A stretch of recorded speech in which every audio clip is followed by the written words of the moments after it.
대한민국 중심 채널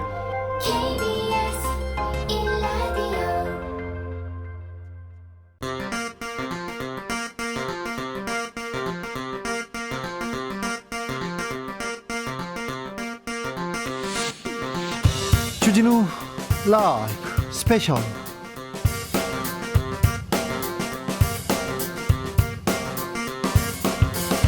(2022년 10월 22일) 토요일입니다. 안녕하십니까, 주진우입니다. 토요일 이 시간은 일주일 동안 있었던 가장 중요한 일들 정리해드리는 그런 시간입니다. 시사 1타 강사 두 분 모셨습니다.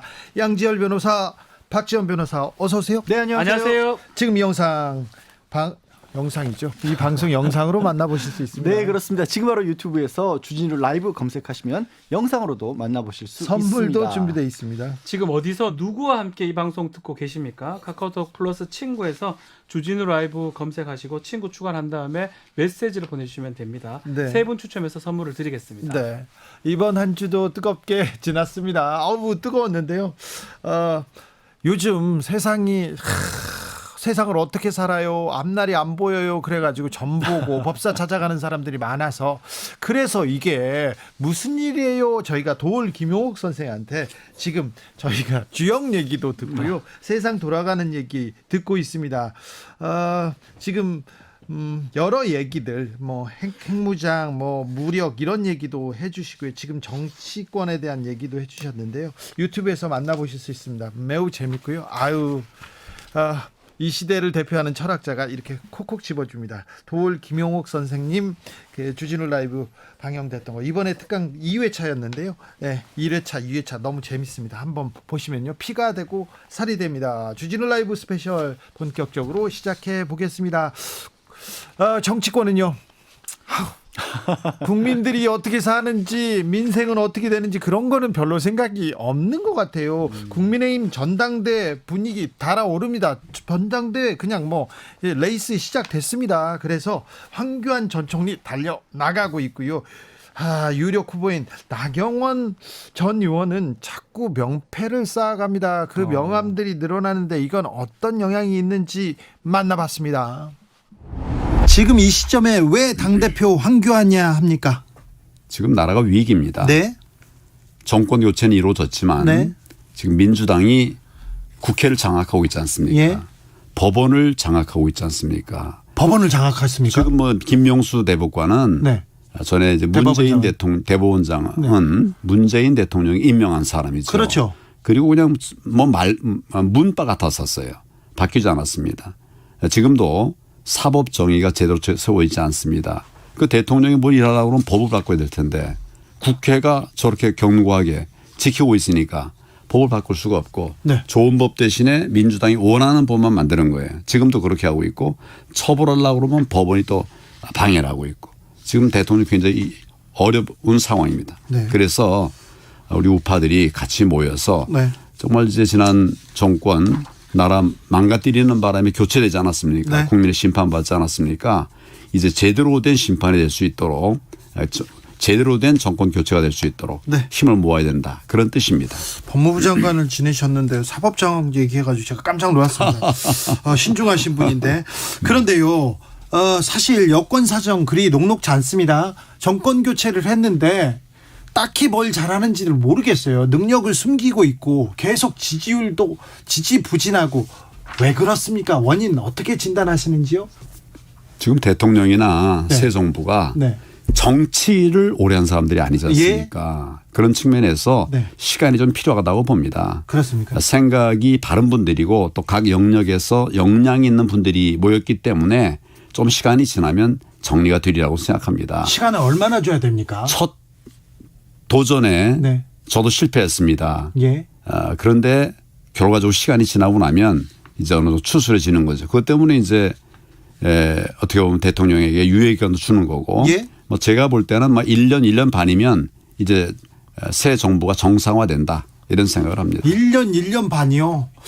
지금껏 사실은 대통령이 일하는데 여당 내 갈등, 이준석 전 대표를 비롯한 여당 내 갈등 상황이 이거 뭐 하는 거냐. 국민들은 진짜 이거 뭐 하고 있지, 그런 생각 많이 했거든요. 여당. 예. 여당이 지금 갈등 상황에 빠져가지고 일을 안 하고 있었어요. 야당은 갈등이 없나요? 야당도 갈등이 있죠. 그런데 이준석 전 대표와 윤석열 정부와의 윤핵관과의 이런 갈등처럼 직접적인 공격 이런 거는 좀. 그러니까 이제 우리 당에 대해서 네. 어떻게 보면 관심을 가지고 보시니까 네. 그리고 또 이제 우리는 사실 공격 잘 못하고 좌파는 공격을 잘합니다. 그래서 그런 측면에서 부족함도 있었겠죠. 네. 그래도 우리 안에 뭐 크나 작으나 갈등의 모습을 국민들에게 드러내는 것은 우리 잘못이다, 부족합니다. 이런 생각을 합니다. 그렇지만 네. 이제 시작됐으니까 네. 조금 더 기다려 봐 주시죠. 네. 아직 국민들은 불안해하고 있습니다. 1년 반 기다려야 됩니까? 저도 힘을 보태고 네. 지난번에 경선에 나왔던 이런 후보들도 힘을 보태고 네. 또 우리 국민들도 마음을 같이 해 주시면 우리가 바라던 나라. 이 5년 동안 망가진 거 뭐 6개월 동안에 완벽하게 되기 어렵습니다. 조금 더 기다려 주시면 저희가 잘 하겠습니다. 네. 5년 동안 나라가 좀 망가졌습니까? 많이 망가졌습니다. 그렇습니까? 예, 많이 망가졌습니다. 아니 망가지기는 박근혜 정부 시절에 많이 망가지지 않았나요? 박근혜 정부는 망가지지 않았습니다. 그래요? 잘못된 탄핵으로 무너졌죠. 잘못된 탄핵으로요? 이 정부에 들어서는 지난 정부에 들어서는 제가 메모를 계속했어요. 예. 맨 처음에는 잘하리라 이렇게 생각했는데 네. 뭐 여러 가지 잘못하는 게 너무 많더라고요. 예. 메모를 잘하는 거 못하는 걸 쭉 정리를 했는데 네. 문재인 정권에서는 네. 정말 못하는 거 투성이었어요. 잘하는 것은 일부 있었는데 그건 대부분 정부가 잘한 게 아니라 국민이 잘한 거예요. 네. 뭐 누가 가서 콩쿠르에서 1등을 했다. 누가 가서 뭐 어떤 문학상을 받았다. 예. 그래서 저는 사실은 문재인 정부에 대해서 있어서는 안 되는 정권이 생겼다. 그런 생각입니다. 그래서 제가 정권 교체를 얘기했고 예. 지난 정부가 미완으로 끝났지만 지난 정부는 개혁 정부였습니다. 지지난 정부죠 벌써. 자, 박근혜 정부가 개혁 정부였다고요? 개혁 정부죠. 아니 국정농단이 있었잖아요. 국정농단에 더 씌우가 있었죠. 더 그런데 씌웠다고요? 실제로 우리 박근혜 정부 제가 이제 장관으로 들어가서 보니까 장관하고 총리하고 저 대통령 그러니까 권한대행까지 장관으로 하셨습니다. 딱 보니까 박근혜 대통령 정부의 네. 정책은 다 개혁이에요. 첫째는 4대 구조개혁. 4대 구조개혁이라는 게 뭐 공공개혁 또 뭐 교육개혁인데 각각의 아젠다마다 적게는 50개 많게는 7, 80개의 과제가 있었어요. 네. 예를 들면 공무원 연금 개혁 같은 거 했습니다. 네. 큰 덩어리 둘째 개혁은 규제를 답습했어요. 규제 제로의 나라를 만들어 보려고 노력을 했어요. 제가 전국 다니면서 했고. 셋째 또 하나의 정책은 뭐냐면 아까 그 규제에 관한 손톱 가시 뽑기라는 말로도 유명하죠. 세 번째 아젠다는 비정상의 정상화. 네. 나라가 많이 비정상화돼서 그걸 바로잡기 위해서 애를 썼습니다. 이게 마지막에 탄핵으로 이게 일찍 끝나면서 네. 정리가 안 됐지만은 이건 아마 역사가 판단할 거예요. 명패가 쌓여가는 나경원. 그런데 이분이 나경원은 유력한 국민의힘 당권 주자이기도 합니다. 그죠? 뭐 많은 분들이 그렇게 말씀들 하시더라고요. 뭐 여론조사에서도 계속 이렇게 앞서 달리는 것으로 보이는데, 그런데 유력한 당권 주자 나경원한테 자꾸 자리를 주는 게 이번에는 쉬어라 이런 그 메시지입니까? 윤 대통령이 그렇게 그림 그리는 겁니까? 뭐 특별히 거기에 대해서 아직 말씀 주신 적은 없으시고요. 네. 대통령께서. 네. 저희가 이제 당권 이야기 많이 하는데 네.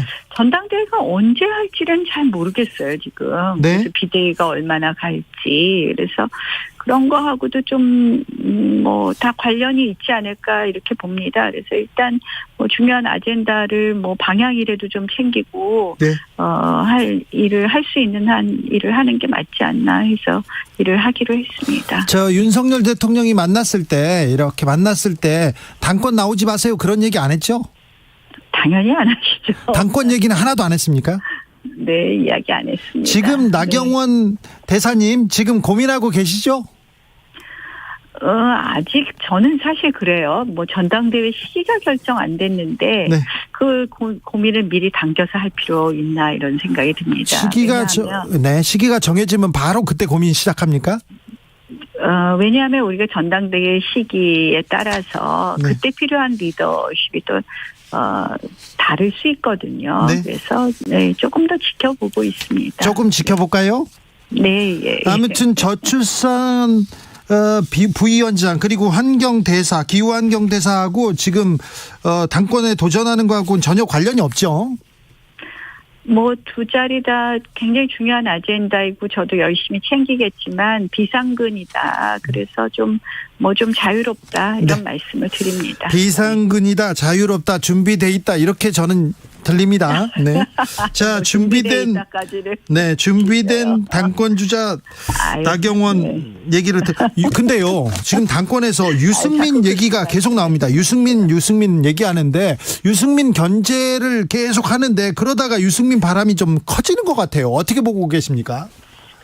글쎄 자꾸 이렇게 각을 세워서 자꾸 쓰다 보니까 그렇게 되겠죠. 그죠? 유승민 전 의원님께서도 도전하실 것 같기도 한데요. 네. 우리가 진짜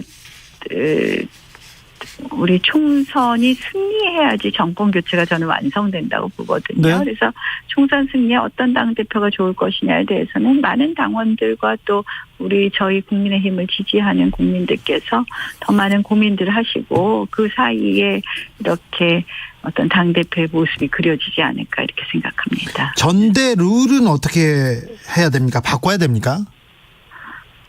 이제 우리가 좀 일반 국민 여론조사를 너무 많이 포함시키는 것 아니냐 이런 논란들은 좀 있죠. 근데 저는 국민 여론조사를 포함시키는 비율도 문제일 수도 있겠지만 비율보다도 더 큰 것은 이제 우리가 작년에는 이 국민의힘 지지층이 아닌 민주당 지지층을 제외했습니다. 네. 그런데 때로는 이것이 늘 논란이 되는데 역선택 항상 논란이죠. 네, 역선택이 아니라 그건 민주당의 선택이죠. 그래요? 예, 그러니까 민주당을 좋아하는 분들은 선택을 아무래도 민주당에 좀 만만한 당대표 뽑지 않을까요? 또는 그래서 민주당의 선택에 맡기는 것은 맞지 않다. 그래서 그런 부분의 룰 조정은 반드시 필요하다. 다만 여론조사 비율을 높이느냐 낮추느냐에 대해서는 조금 더 신중하게 검토해도 된다 이렇게 생각합니다. 지금 유승민 후보가 여론조사에서 조금 강세를 보이고 있는데 이 부분도 민주당의 선택이 조금 포함됐다고 보십니까? 아무래도 지금 우리 당 지지율, 민주당 지지율 이렇게 보면요. 우리 당의 지지율이 압도적으로 높은 상황이 아니고 네. 또 때로는 우리 당 지지율이 민주당 지지율보다 낮게 나오는 경우도 있더라고요. 예. 그렇다면 100명의 국민들에게 조사를 할 때 민주당 지지자들이 더 많이 포함된다고 볼 수 있고요. 네. 그렇다면 그 결과는 민주당 지지자들에 따라서 상당히 모양이 바뀌는 모양이 될 수 있다 이런 말씀을 드릴 수 있죠. 네. 당대표는 결국 친윤계가 유리합니까? 글쎄요. 윤심이 작동하냐 안 하냐 이런 말씀들 하시는데요. 네. 저는 어찌됐든 대통령 총선 성공이나 이런 거에 가장 중요한 거는 역시 대통령의 성공이라고 생각을 하고요. 예. 그거는 우리 당의 총선 승리뿐만 아니라 국가적으로 또 국민에게도 필요한 일이라고 생각을 하는데요. 그럼 대통령의 성공을 어떻게 만들 것이냐에 있어서 당대표가 대통령과 각을 세우는 모양은 적어도 안 좋지 않을까 이렇게 생각을 합니다. 그래요. 유승민 전 의원이 요즘 대통령한테 발언 쏟아내고 있고 윤핵관들이 지금 망쳤다 이런 얘기 나오는데 지금 거기에 견제구를 던진 건가요? 글쎄 지금 꼭 그 견제구라기보다 저의 그냥 네. 당대표 상에 대해서 말씀드립니다. 알겠습니다. 네. 권영세 통일부 장관 당대표 차출론은 어떻게 생각하시는지요? 여러 가지 가능성을 놓고 우리가 검토해야 되지 않을까 이렇게 봅니다. 여러 가지 가능성. 한동훈 법무부 장관 차출론은요? 여러 가지 가능성과 여러 가지 상상력은 다 가능하다고 봅니다. 여러 가지 가능성과 상상력은 다 가능한데 나경원 후보가 가장 유력합니까? 여론조사가 좀 잘 나오는 건 사실이고요. 네. 또 그거는 당원들의 마음이 좀 모아진 부분도 있다고 하지만 네. 뭐 좀 두고 보시죠. 두고 볼까요? 너무 네. 너무 지금, 막 네. 여론조사나 너무 뭐 압박하시는 것 같아요. 저출산 고령화 이야기를 좀 물어보시나요? 저출산 고령화 얘기도 잘 좀 챙겨 주십시오. 기후 환경도 잘 챙겨 주시고요. 그런데요, 한동훈 장관 차출은 될 것 같습니까? 글쎄 뭐 그런 이야기들이 왕왕 나오던데요. 네. 글쎄 그렇게 당대표라는 자리는 당을 이렇게 운영하고 이 정치력을, 고도의 정치력을 이렇게 보여줘야 되는 그런 자리인데 사실은 경험도 필요하지 않습니까? 글쎄 뭐 그런 걸 떠나서 그러니까 이제 여러 가지 상상력 시나리오 막 이렇게 쭉 나오는데 네. 그 시나리오가 그렇게 가능성이 높을까는 조금 더 고민해 봐야 되겠어요. 네. 그러니까 이제 어떻게 보면 당에도 좋고 개인적으로도 좋고 이런 그런 그림이 그려져야 되지 않겠어요. 그래서 예. 한동훈 장관은 요새 인기가 많으시던데 그게 그 당대표 자리가 더 좋으실지 아니면 어떤 게 좋을지 조금 더 봐야 되지 않을까요? 그러게요. 유상범 의원은 저 대통령의 지지율이 40% 넘어가면 한 장관 총선에 출마할 것이다 얘기합니다. 박지원 전 국정원장도 당대표는 아니고 총선에는 100% 출마한다 이렇게 얘기하더라고요. 뭐 글쎄요.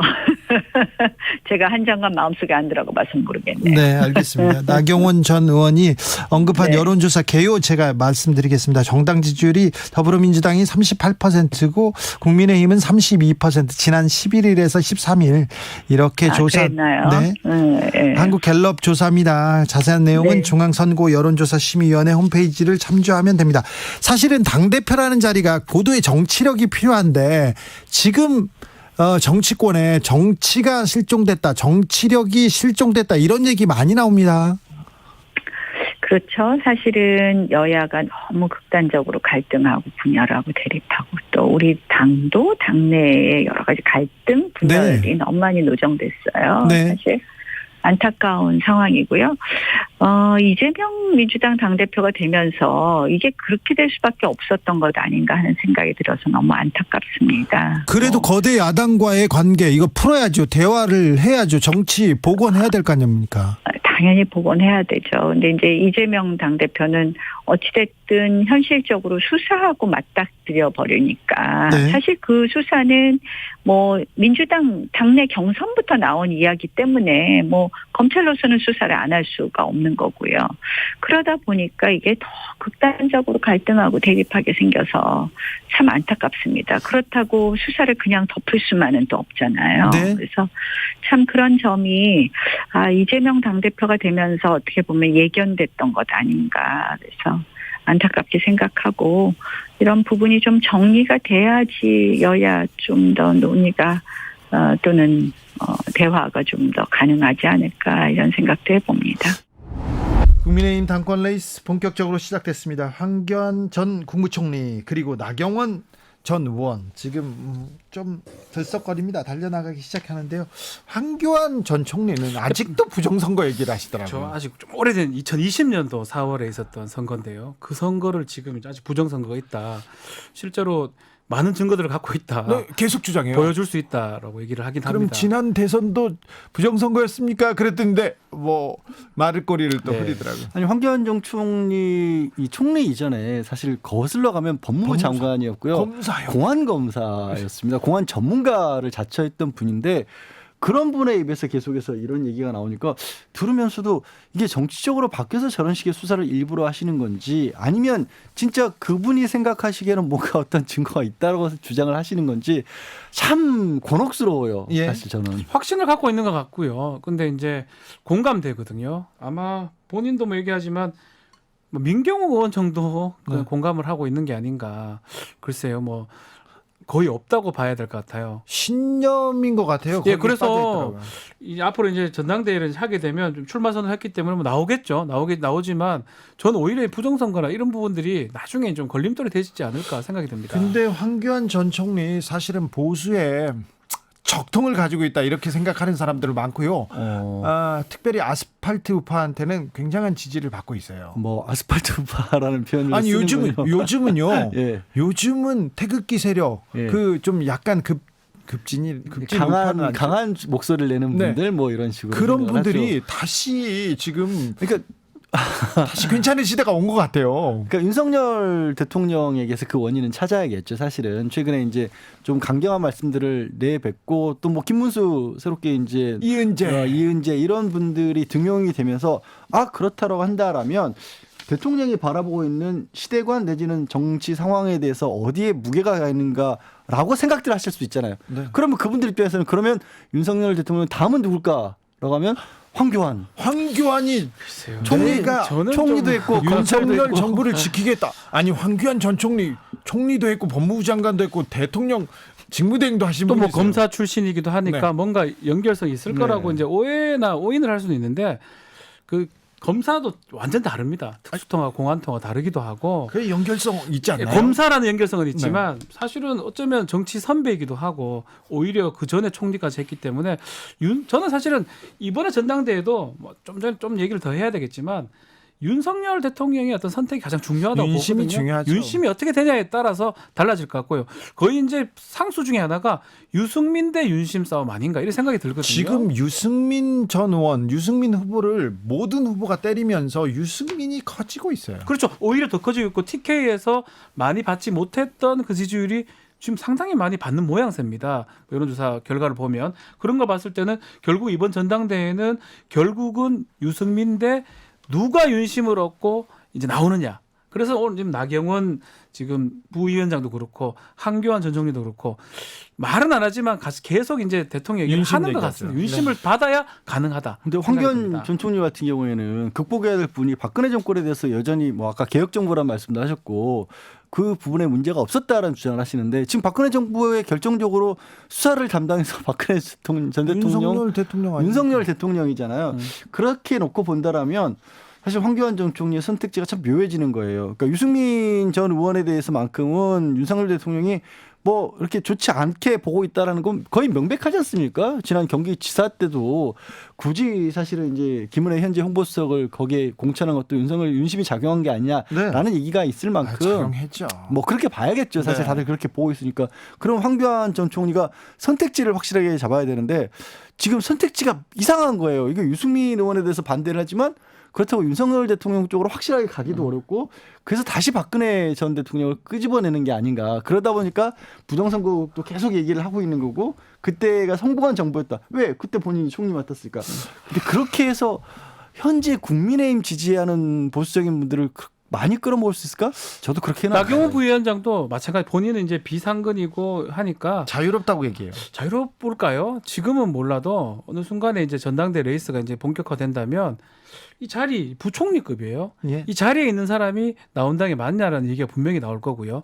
그렇다면 실제로는 만만치 않은 상황이에요. 왜- 본인의 마음하고 달라질 수 왜 있다라는 지금 거죠. 저출산 고령사회 부위원장 기후환경대사를 왜 지금 임명했을까요? 그러니까요. 이게 뭐 전당대 연관성이 없다고 할 수 없는 거거든요. 이게 달래기용일까요? 아니면은 명함을 쌓아주는 걸까요? 그런데 어떻게 보세요? 자, 저는- 자 박지훈 어떻게 보세요? 전 그래서 결국 전당대 시기도 중요한데 시기 이게 계속 나오고 있잖아요.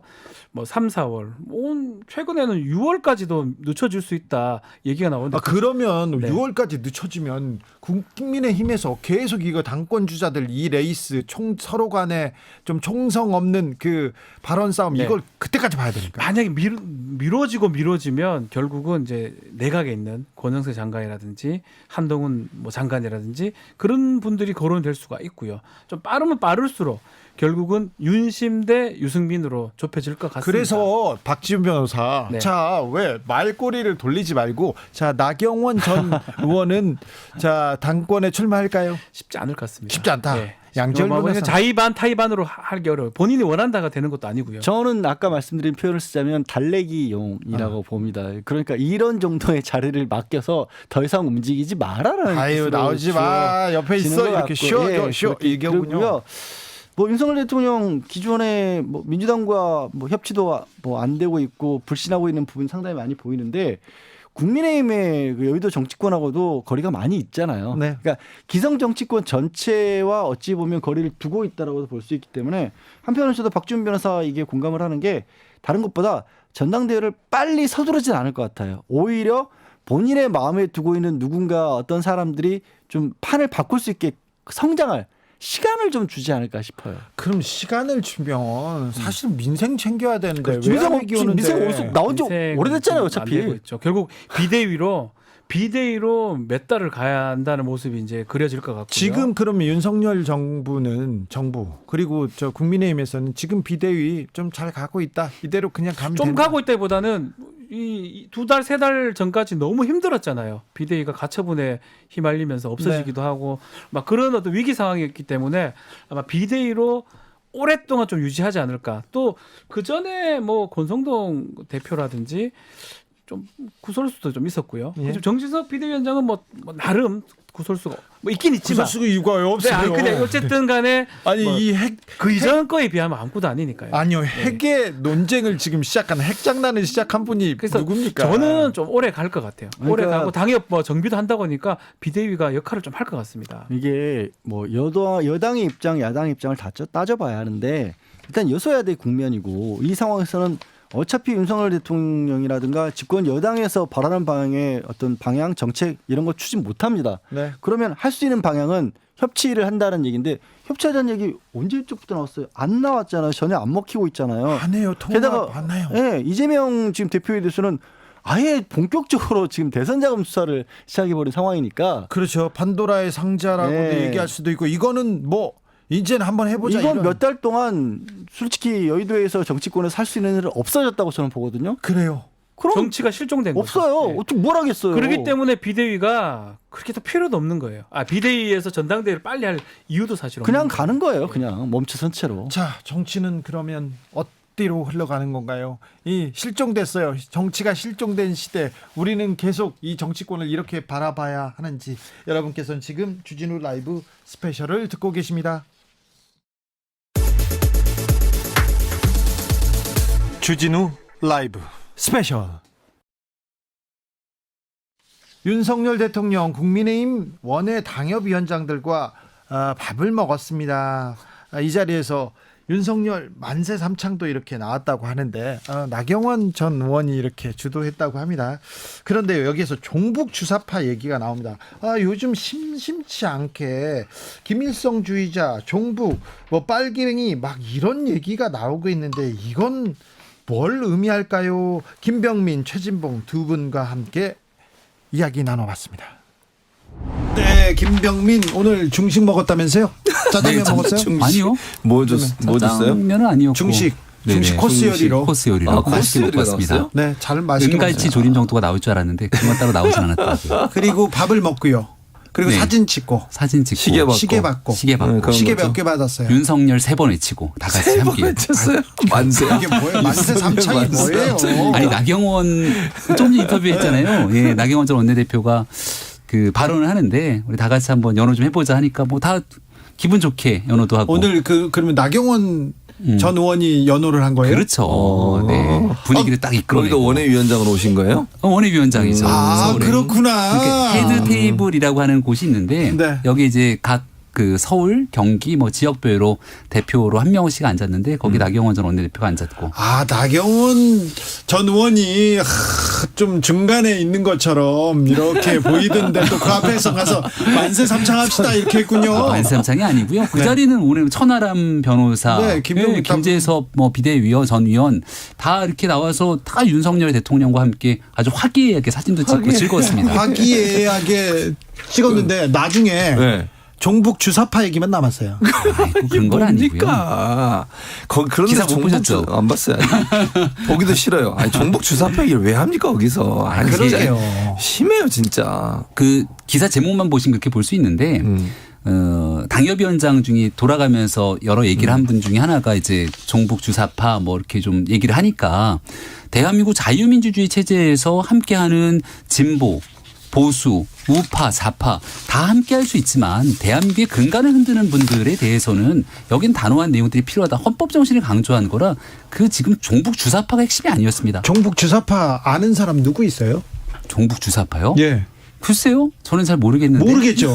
근데 그 얘기를 하고 문제를 제기하니까 아니 거기에 대해서는 당연히 지금 엄중한 시기에서 대한민국 헌법 체제를 부인하는 사람들에 대해서는 문제 제기를 하고 진보, 보수, 우파, 좌파 다 같이 함께 협치할 수 있음을 강조했던 내용이었습니다. 그러니까 원외위원장 모였는데 왜 그런 얘기를 하냐고요. 그냥 열심히 하겠습니다. 그리고 당을 어떻게 잘 이끌어갈까. 그리고 총선 준비 어떻게 할까. 이런 얘기만 하면 되지. 종북 주사파예요. 왜 총선 얘기는 대통령이 하면 안 되고요. 그러니까 예를 들면 당에 어쨌든 그러니까 당협위원장 모아놓고 제가 볼 때는 뭐 겉으로 얘기할 수는 없지만 어쨌든 총선을 대비하고 모인 건 맞잖아요. 조직 잘 총선이 강화하고. 1년 반이나 남았는데. 그러니까 속으로 그렇다는 말씀을 드리는 것이고요. 그런데 그 자리가 네. 제 말은 격려하고 이런 자리인데 거기서 종북 주사파가 왜 나오냐는 거죠. 일단 확실한 건 오늘 자리에서 김용 체포에 관한 얘기들은 나오진 않았는데요. 네. 알겠어요. 조금 더 굉장히 할게요. 뜨겁더라고요. 네. 조현수님께서 나경원 만세 삼창은 고급 정보입니다 얘기하시고요. 아니, 만세삼창이 아니라니까요. 7007님께서 최진봉 교수님 코스는 제가 이렇게 코스 요리는 제가 감사합니다. 사줄게요 얘기합니다.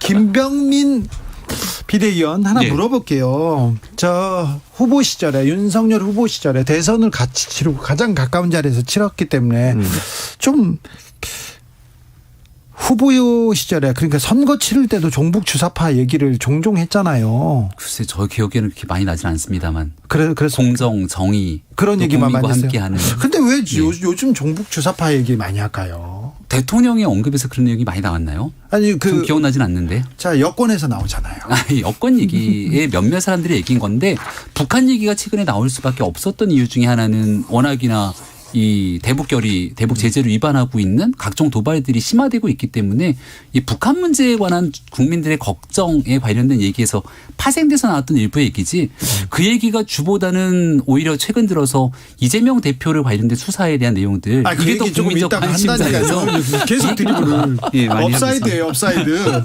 네. 종북 주사파 얘기를 네. 본래 네. 검사 윤석열은 거의 한 적이 없답니다.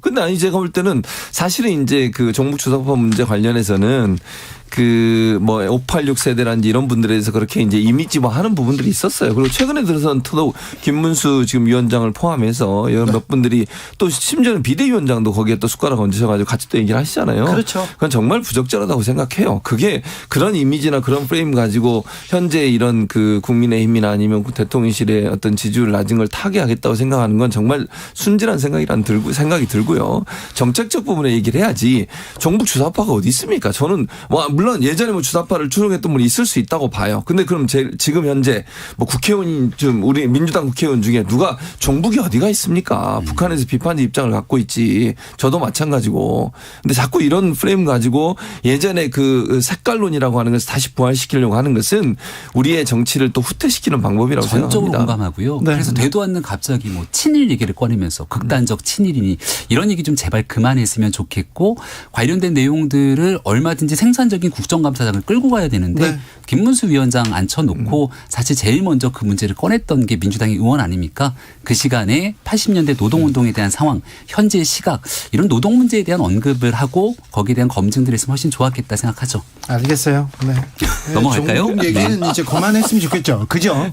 예, 대장동 네. 얘기로 바로 넘어가겠습니다. 검찰이 이재명 대표의 최측근인 김용 민주연구원 부원장을 체포했습니다. 그리고 민주연구원 민주당사에 대한 압수수색을 지금 시도하고 있습니다. 민주당에서는 이거는 야당 탄압이라면서 지금 국감을 멈추고 의원들이 다 집결하고 있습니다. 네. 근데 일단은 민주당사에 대한 압수수색은 아니고요. 민주연구원. 그러니까 민주연구원은 개별된 연구기관이지만 당사에 세를 들어서 있기 때문에 당사 안에 있죠. 당사 안에 있다 그래서 당사를 쳐들어간 건 아닌 것이죠. 명확히 말하면 민주연구원에 대한 압색인데 당사 안에 있는 안에 민주연구원인데요. 네, 아니, 그러니까 연구원이. 당사 건물 안에 네. 민주연구원이 있는 것이고 저희도 여기도 연구원이 안에서 세례 들어가 있지만 이거를 이제 여기에 들어간다고 당사를 들어갔다 이렇게 얘기하지는 않죠. 일단 민주연구원이라고 하는 문제에 대해서 들어가고 있는 건데 이 또한 검찰이 그냥 마음대로 갈 수 있는 게 아니라 압수수색 영장에 대한 영장 발부가 나와야 압수수색이 가능하고 두 번째로 김용 지금 부원장인가요? 부원장이 긴급 체포가 됐는데 이 또한 영장 발부가 됐으니까 긴급 체포가 된 것 아닙니까? 상당히 심각한 일들이 벌어지고 있는데 이 정도 상황이라면 사건의 본질에 관한 설명들 그리고 여기에 대해서 이제 어떻게 해야 될지에 대한 대응이 필요한데 너무 성급하게 정치적인 프레임을 짜면서 민주당이 다 같이 들어오게 되면 나중에 지금 있게 되는 현재 상황이 다 진실로 드러나면 어떡하려고 이렇게 하는지 전 잘 이해가 되지는 않는 상황이었습니다. 일단 이렇게 생각해요. 민주연구원에 이분이 부원장 된 지 한 달도 안 됐을 거예요. 제 기억에. 예. 거기에 뭐가 얼마나 있는지 모르겠어요. 그분이 뭐 거기 와서 일을 하면서 예전에 지금 만약에 이게 사실이라면 이거 지금 김용 지금 부원장은 전면 부인하고 있습니다. 현재 상황은 자는 받은 게 없다고 얘기를 하고 있는데 이게 받았다고 해도 이건 예전에 있었던 일이잖아요. 본인이 부원장 돼서 받은 게 아니잖아요. 그럼 만약에 받았다 하더라도 본인은 부인하고 있고. 근데 그 민주연구원이 들어가 있는 민주당사를 어쨌든 검찰이 지금 압수수색을 하려고 하는 거잖아요. 민주당 입장에서는 야당 탄압을 얘기할 수밖에 없죠. 아니 거기에 가서 뭘 찾겠다고 하는지 잘 모르겠고요. 물론 아까 말씀한 압수수색 영장이 다 왔으니까 했겠죠. 그것까지 이해를 하겠는데 민주당사에 대한 이런 전격적인 압수수색은 제가 볼 때는 이건 정말 야당 입장에서는 받아들이기 어려운 부분이라는 말씀을 드리고요. 두 번째는 그러니까 지금 부원장이 현재 상황에서 본인이 부인하고 있기 때문에 저는 어느 쪽이 맞는지 모르겠어요. 다만 김의겸 의원하고 법사위에서 어젠가요? 질의하는 내용 중에 서울중앙지검장하고 질의하는 내용 그런 얘기가 있었습니다. 혹시나 이게 유동규 본부장이었죠. 유동규 본부장을 석방할 수도 있냐. 왜냐하면 구속기간이 만료가 돼요. 그걸 구속기간 연장을 안 하고 석방할 수 있냐. 예. 이런 얘기 물어봤고 혹시나 회유하고 있지 않냐. 이런 얘기가 나왔었습니다. 네. 기억하시죠? 며칠 전부터 이런 얘기가 나왔죠. 그래서 민주당 입장에서는 그게 연계가 되는 거예요. 지금. 네. 그러면 혹시나 이건 뭐 제 그냥 추측이고 제가 그냥 의혹을 제기하는 거고 민주당 내에서 오기라고 말씀을 드릴 수 있는데 유동규 전 본부장에게 회유를 해서 뭔가 진술을 하게 하고 그것이 김용 지금 현재 부원장에게 뭔가 뇌물을 줬다는 형식의 말이 나왔지 않았을까 하는 의혹이 있는 거예요. 저는 뭐 사실은 모르겠어요. 지금 현재. 네. 그래서 그런 부분에서 민주당이 의심을 갖고 있기 때문에 네. 이런 정치적인 행보가 검찰이 너무 정치적으로 민주당을 압박하려는 의도가 있지 않나 하는 그런 얘기가 있는 거죠. 최진봉 교수의 이런 추측입니다. 최진봉 교수가 보기에는 너무 좀 강하게 압박하는 거 아니냐 이런 얘기입니다. 김희영님께서 지금 김용 부원장이요. 부원장 임명된 지가 얼마 되지 않았어요. 10월 4일에 이사회 승인을 거쳐서 11일에 처음에 임명장을 받았습니다. 그래서 8층에 있는 민주연구원에 온 것은 딱 3번입니다. 11일, 14일, 17일 정규회의 때 3일에 걸쳐서 각각 1시간씩 모두 3시간만 머물다 갔습니다.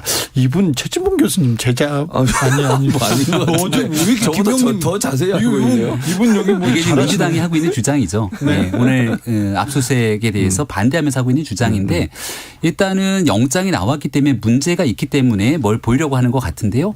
그렇다면 민주연구원이라고 하는 공간에 대해선 죄가 있는 사람에 대해 압수수색이 들어가서는 안 되는 성역인가에 대한 궁금증이 생기지 않습니까? 과거 박근혜 전 대통령 수사한다 했을 때 청와대 압수수색 들어가려고 했을 때 청와대 내에서 압수수색을 거부했었던 네. 그때 민주당이 뭐라고 얘기를 했죠? 여기에 대한 성역 문제를 언급하고 엄청나게 난리가 난 적이 있습니다. 아니 얼마 전에 국민의힘 김웅 의원 네. 압수수색 들어왔을 때 네. 국민의힘에서 뭐라고 했어요? 거기서 의원실 압수수색 하려고 했을 때 그래요? 그래요라뇨. 왜 무튼 이러세요? 어쨌거나 일단 이 사안에 대해서 압수수색에 대한 민주당이 반대를 하고 있는 상황입니다만은 이게 지금 김용 그 부원장 같은 경우가 임명된 지 얼마 안 됐고 3번밖에 그 자리에 가진 않았다고 하지만 만약의 경우 지금은 불법 정치 자금을 수수한 상황이라고 보고 있는 건데 네. 그 돈에 대한 은닉을 만약 민주연구단이 했을 가능성 여러 가지 내용들을 보면서 검찰이 수사했을 것 아니겠습니까? 네. 상황을 모르기 때문에 이 내용들을 무턱대고 반대하고 네. 무조건적으로 정치 탄압으로 몰고 갔다가는 이제 48시간 이내에 체포했으니까 구속영장을 청구하게 돼 있거든요. 예. 그럼 영장에 대한 내용들 그 이후 수사로 사실이 밝혀지게 된다면 나중에 이게 이재명 대표 혼자만의 문제가 아니라 민주당으로 넘어가는 상황에서는 어떻게 대응할 것인가 네. 민주당도 고민이 생길 거라 저는 봅니다. 반대로 생각하면 이런 생각을 해봐요. 만약에 국민의힘이 야당이었고 여의도 연구원의 부원장 이런 문제가 있어서 네. 국민의당 당사를 만약에 압수해간다면 국민의당 의원들이 국민의힘 의원들이 가만히 있었을까요? 똑같이 행동했을 거예요. 지금 민주당하고. 국민의힘에서 공수처에서 김웅 의원 압수수색 당시에 이거는 압수수색은 야당 탄압이다 그러면서 김진욱 공수처장을 고발했습니다. 그리고 나서 결과적으로 김웅 의원에 대해서는 아무것도 나온 것이 없고 그 당시 공수처가 애당초 대통령 선거 후보였던 윤석열 후보를 입건해버렸거든요. 근데 공수처가 대통령 선거 전에 윤석열 대통령 후보에 대해서 명확하게 밝혀낸 증거 아무것도 나오지 않았던 상태이기 때문에 그 당시에는 당연히 그런 방식이 주장이 가능한데 지금은 면밀하게 체포가 돼 있는 상황이지 않습니까? 체포가 돼 있는 상황 속에서 추가적인 압수수색이 들어가게 되는 내용들이 있기 때문에 그 상황을 같이 동등하게 비교하는 건 무리가 그 있다고 상황을 보는데요. 동등하게 비교할 수밖에 없어요. 그러니까 다른 얘기를 하는 게 아니라 압수수색만 얘기하는 거예요. 압수수색만. 압수수색. 예. 그러니까요. 압수수색 같은 경우는 지금 말씀하신 영장 발부받아서 갔다고 그랬잖아요. 그때도 공처도 압수수색 영장 발부받아서 간 거예요. 그러니까 압수수색 자체를 막는 것은 똑같은 상황이에요. 그때나 지금이나. 여기 압수수색은 여기까지 네, 하고요. 수요일 최진봉, 김병민 두 분과 함께 종북 발언은 뭔지 그리고 경색돼 가고 있는 이 정치권은 어떻게 보는지 이야기 나눠봤습니다. 종북 주사파 이제 사실은 오래된 어떤 이념적인 얘기긴 한데 이제 정치인들이 이제 할 때는 발언 하나에 이제 또 이 국민의힘이나 대통령실에서는 그렇게 큰 의미 두지 마라. 당연한 얘기 아니야 이러는데 큰 의미를 근데 모든 발언에 대해서 의미를 부여할 수밖에 없거든요. 그리고 대통령의 발언이에요. 대통령 발언입니다. 그냥 어떻게 보면 사석에서 한 발언도 아니고요. 어쩌면 공식적인 행사라고 봐야 되는데 그 발언 거기서 했던 발언이기 때문에 민주당 입장에서는 그 의미를 부여할 수밖에 없고요. 국민들도 그렇게 생각해요. 또 시기가 좀 오묘해요. 김문수 위원장이 국감에서 김일성주의자 등등의 얘기한 거하고 또 다 있다는 거예요. 그렇죠. 그 다음에 정진석 비대위원장 그 발을 또 했고요. 그러다 보니까 이제 민주당 입장에서는 예민하게 받아들일 수밖에 없고 결국 대통령도 종북 주사파 이걸 얘기하면서 결국 한 80년, 90년대로 돌아가는 철진한 이념 논쟁으로 가는 거냐라고 지금 되는 거고 결국 이제 그런 맥락 안에는 협치 가능성을 배제한 것 같다고 민주당은 생각하는 것 같아요. 종북 주사파 얘기 말하는 게 민주당 정의당 아니냐라고 주장하는 거거든요. 그래서 그 발언에 대해서 계속 문제를 삼는 모양새입니다. 근데 협치를 떠나서요. 우리가 정치를 흔히 민의를 대변하는 곳이라고 하지 않습니까? 네. 역할이라고. 근데 민의라고 한다라면 뭐 민심이 어떻게 흐르냐 이런 걸 떠나서요. 요즘 세상이 어떻게 돌아가고 있는지를 근간으로 해야 되는데 우리 사회에서 이른바 김일성주의라든가 주사파라든가 이런 것들이 현재 우리 사회에서 논란이 되고 있나요? 80년대에 잠깐 일부 운동권에서 나왔던 얘기이고 90년대에 지난 이후로부터는 들러본 적도 없어요. 저 운동권 내에서도 주사파 얘기 나오지 않습니까? 바로 매장됩니다. 그런 얘기를 하는 사람들이 그렇죠. 그게 80년대에 그랬다는 얘기인데 지금 30년이 넘었어요. 근데 이 얘기가 나오면 제가 한 어떤 얘기의 맥락에서 나온다면 누가 그런 얘기를 꺼내면 요즘도 그런 얘기 나오나요? 라고 넘겨야 될 일인 거예요. 그러니까 네. 제가 이게 대통령실에서요 해명이라고 나온 게 원칙적인 얘기 나온 거 아니냐. 종북주사파는 당연히 같이 못 가는 건 맞지 않느냐라는 그 전제 조건이 종북주사파라는 집단이란 어떤 존재가 있다는 거잖아요. 그게 더 나빠요. 그러니까 이게 있다라는 거 아직도 생각하고 있다라는 거예요. 아니 있을 수는 있는데 한 30명 정도 어디에서 조금 사이비 집단처럼 어디 모여 있을 수 있어요. 그럴 수는 있지만 아까 제가 말씀드린 처음 시작할 때처럼 민의라고 했을 때 그게 우리 사회에 큰 비중을 차지하고 있고 정말로 뭐 밥 먹으면서도 야, 그 사람도 심상치 않아 이런 얘기가 나오는 세상이냐고요. 그게 아니라면 뭔가 이게 정치권에서 바라보는 세상이 우리 일반 민의에서 민간인들 사이에서 바라보는 세상과 다른 세상을 얘기하고 있는 거예요. 지금 도올 김용옥 선생은 이 문제를 가지고 이렇게 얘기하더라고요. 외교적 무능을 무력으로 국민한테 겁주고 있다 이렇게 얘기합니다. 핵무장은 말도 안 되는 헛소리다 이 얘기도 하셨는데 종북 주사파 어째 그런지 올드보이들이 다 옵니다. 도로 한국당 되냐 이 얘기도 합니다. 그렇죠. 김문수, 이은재, 황교안, 나경원 그리고 계속해서 이렇게 과격한 발언을 쏟아내는 사람들이 대통령과 대통령 주변에서 힘을 그게 얻고 이제 있어요. 사실 뭐 대통령실 입장대로라면 그냥 원칙적인 얘기를 했다고 하지만 이은재 또 지금 김문수 뭐 한교안 총리 전 총리는 아니라 하더라도 임명된 사람들하고 똑같은 집 내용들을 얘기를 하는 게 되는 그렇잖아요. 거거든요. 그리고 대통령 그 선거 시절 때도 이런 얘기들을 일부 많이 했었습니다. 그랬어요. 예, 그거랑도 지금 되어 있는 거고요. 자, 근데 사실 대통령은 좌에 우에 대통령이 아니라 모두의 대통령 아닙니까? 국민의 대통령인데 저 세력들 나를 반대해? 저 사람들 나쁜 사람들 이렇게 생각하고 우리 지지층 그리고 코어 지지층에 나는 그 소구할 거야, 소통할 거야 이렇게 생각하고 한쪽만 바라보는 이 정치적 판단 아닌가 이런 생각도 조금 하는 사람들이 있습니다. 우리 쪽이라고 하면 어디를 가리켜야 할까요? 어느 쪽을 우리 쪽이라고 얘기하는지 저는 누구를 바라보고 계시길래 이런 말씀을 하시는지를 모르겠어요. 사실은. 누구 얘기를 듣는지도 모르겠네요. 네, 국민의힘 전체 뭐 내지는 보수를 지지한다고 하는 분들 전체가 지금도 무슨 종북이라든가 이런 걸 생각하고 있다고 저는 보지는 않거든요.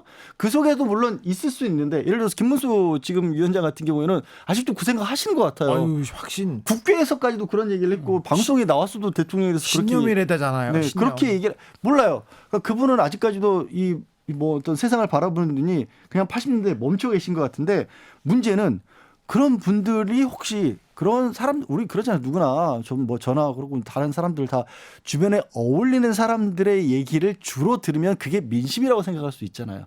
혹시라도 그런 분들의 얘기만 좀 듣고 계신 게 아닌가? 주변에 그런 쪽에 생각하는 사람들이 많은 건 아닌가? 걱정이 들어요. 얘기도 있지만 이제 유튜브 얘기를 하지 않을 수 없거든요. 뭐 이른바 극우 유튜브를 뭐 일부에서는 너무 좀 그쪽에 좀 얘기가 나오는 거 아니냐. 뭐 하기는 뭐 할 수는 없는 부분입니다.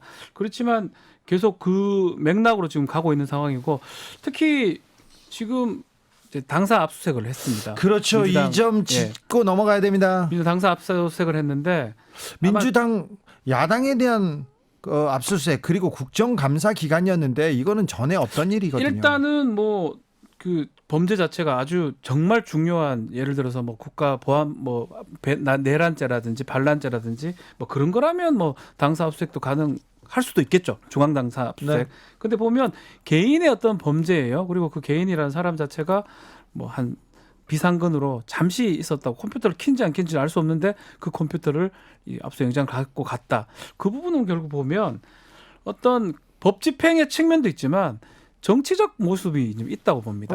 그 정치적 모습은 어떤 거냐면 이 일부 지지하는 분들, 뭐 중도층에서 그런 모습을 지지하진 않을 거예요. 집권하는 측에서 이 민주당 아니면 야당 제일 야당의 중앙 당사를 압수수색하는 거를 박수 칠 사람은 별로 없거든요. 사실 근데 야당을 압수수색한다 이게 거의 실현되지 않을 가능성이 높은데도 왜 또 야간 영장까지 이제 주도했을까요? 그거는 결국에 이제 어제 갤럽 같은 경우도 20%대를 못 벗어났죠. 예. 윤석열 대통령. 그리고 뭐 여러 가지 면에서 돌파구를 찾고 있는데 현재 상황 자체가 자력으로 무슨 목소리를 내거나 무슨 국회를 통해서 입법을 해서 어떤 개혁 법안이나 이런 걸 만들어서 새로운 것을 보여줄 수는 없잖아요. 그러면 할 수 있는 방법은 다투는 거죠.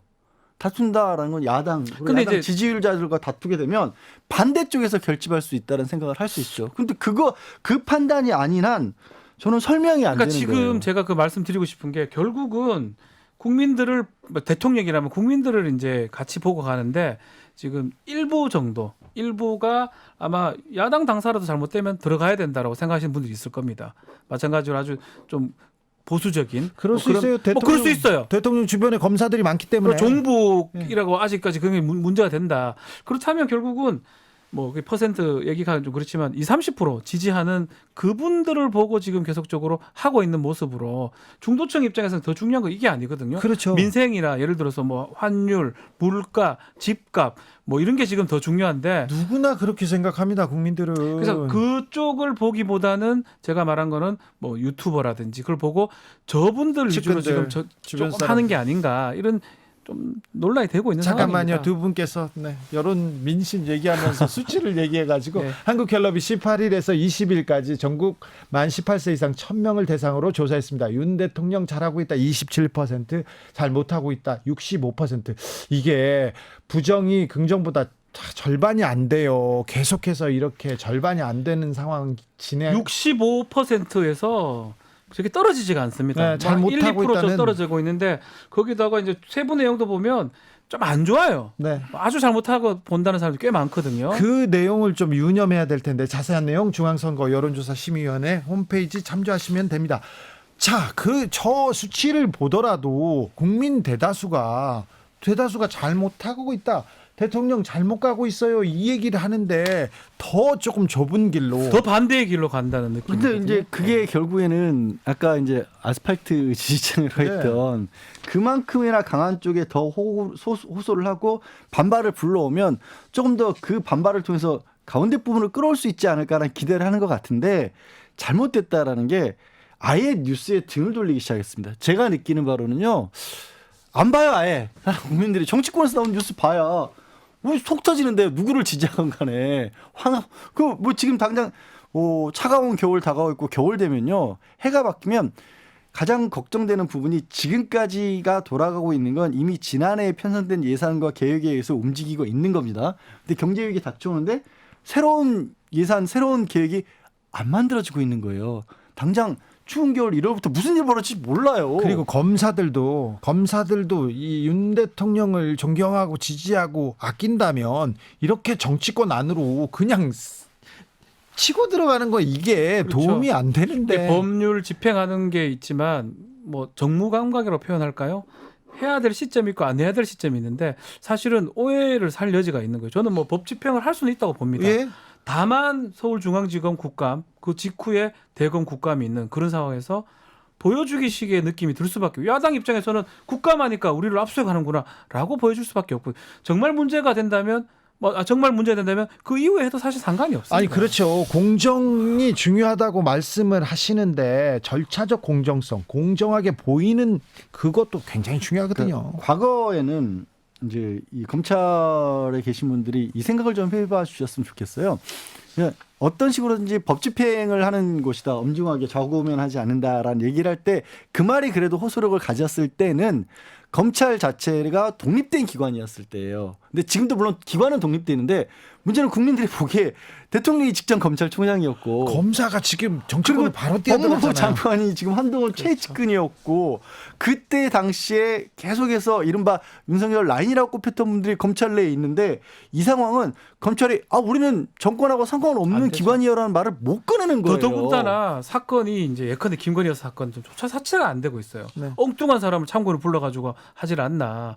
그런 것들을 갖고 과연 국민들이 검찰이 독립돼서 제대로 수사하고 있구나 그렇게 생각하지는 않거든요. 여기에 더 나쁜 거는 대통령이 또 출근길에 한마디 합니다. 네. 가이드라인으로 봐야 그렇죠. 됩니다. 이 지난 정권에는 뭐 언론사도 압수수색했는데 그런 얘기는 하면 안 됩니다. 아니 그 얘기를 하면 그러면 정권에 예속돼 있다는 겁니까? 검찰이 그렇게 물어볼 수밖에 그렇죠. 없잖아요. 그때 당시 또 검찰총장이 본인이세요.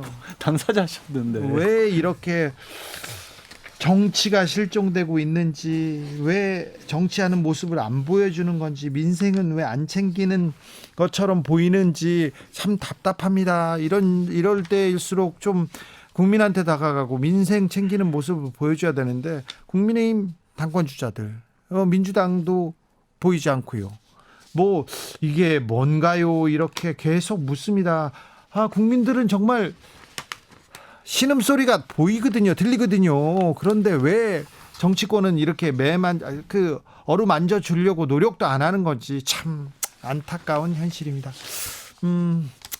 정리했으니 다음 주 신문 일면 한번 예측해 볼까요? 거의 뭐 확실한 것 같은데요. 네. 이재명 대표입니다. 네. 당분간 이재명 대표. 이재명 대표가 특검하자 이렇게 얘기를 했어요. 네. 뭐 특검이라고 해도 검찰 출신이라든가 검찰 관련자들이 들어갈 수밖에 없지만 그래도 최소한의 객관성을 담보하자라는 얘기가 될 수 있고요. 예. 그러니까 그렇게 얘기를 하면 또 안 맞는 명분도 없어질 수 있지 않습니까? 아마 네. 그렇게 해서 저도 마찬가지로 이재명 대표일 것 같아요. 다음 주는.